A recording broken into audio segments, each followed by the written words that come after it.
Sushi is more than food. It's a cultural icon representing Japan's harmony with nature. Originating as a preservation method for fish in Southeast Asia, it evolved into an art form during the Edo period, 1603 to 1868. Today, UNESCO recognizes washoku, including sushi, as intangible cultural heritage. The perfect balance of vinegared rice, shari, and fresh fish, neta, reflects Japan's aesthetic principles of simplicity and seasonality. Becoming an Itama sushi chef requires a decade of training. Apprentices spend years mastering rice preparation before handling fish. Knife skills are paramount. A single bluefin tuna demands 20 precise cuts to honor its anatomy. The chef's hands move with practiced rhythm, shaping rice at 38 degrees body temperature for optimal texture. This dedication stems from shokunin, the Japanese philosophy of artisan pride. Sushi's earliest form, narazushi, dates to 4th century China, where fish was preserved in fermented rice. By the Muromachi period, 1336 to 1573, Japanese began eating the rice too. Edo era, 19th century, street vendors created hayazushi, fast sushi, using vinegar for immediate consumption. Edomae sushi, named after fish from Tokyo Bay, pioneered Nigiri's hand-pressed style. This innovation reduced preparation from months to minutes. Tsukiji Market, now relocated to Toyosu, handles 2,000 tons of seafood daily. Tuna auctions determine global prices. A single bluefin sold for $3.1 million in 2019. Sushi-grade fish must meet strict standards: wild-caught, flash-frozen at 60 degrees to kill parasites, and aged 2 to 5 days for optimal umami. Chefs inspect flesh for fat distribution, shima-4, and brightness suya, rejecting 70% of offerings. Sushi rice requires short-grain japonica rice mixed with a wasu vinegar blend. The ideal ratio: 1 kg rice to 150 ml vinegar, 90 grams sugar, and 30 grams salt. Cooked in a hangiri, cypress tub, it's folded to release starch while cooling to 55 degrees Celsius. Proper shari should cling briefly to fingers but separate cleanly when chewed. This delicate balance took Jiro Ono 50 years to perfect. Beyond nigiri, sushi offers endless variations: maki, rolled in seaweed; tamaki, hand-rolled cones; chirashi, scattered bowl. Regional specialties include Osaka's pressed oshizushi and Hokkaido's kombu-wrapped kobumaki. Sashimi, sliced raw fish without rice, isn't technically sushi, but often served alongside. Contemporary creations like rainbow rolls demonstrate global influences while respecting Japanese techniques. Sushi etiquette honors the chef's effort.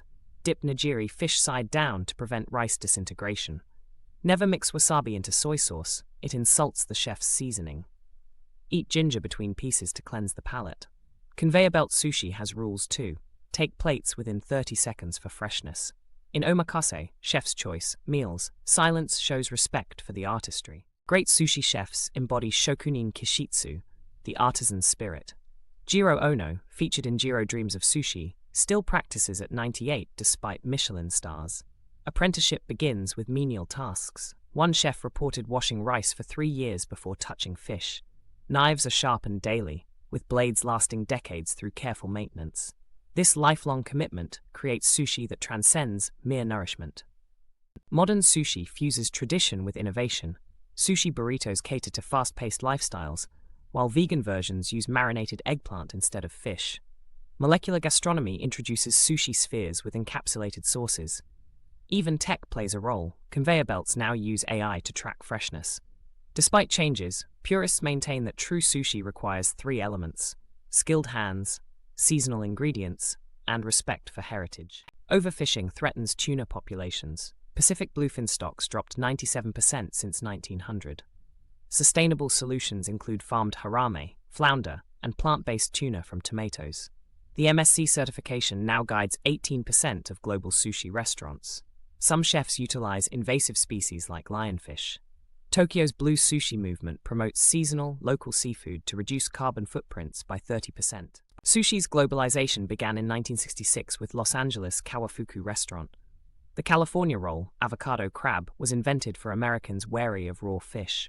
Brazil's largest Japanese diaspora popularized tempura rolls. Today, Norway supplies 60% of Japan's salmon, unheard of traditionally.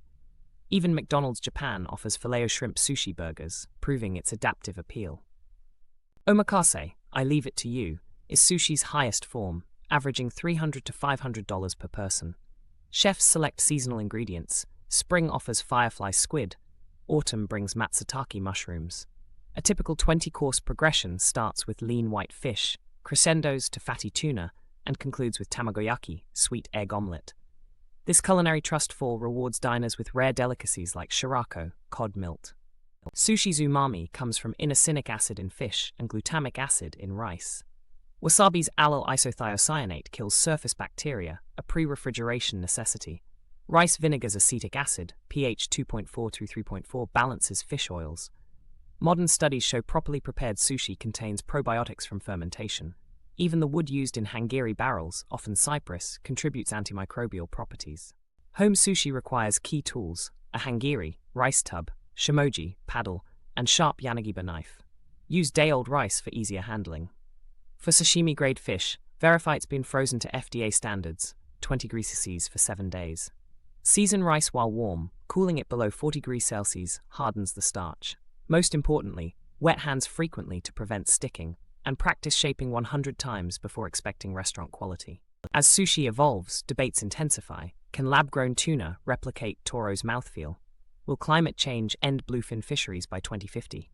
Younger chefs balance innovation with respect.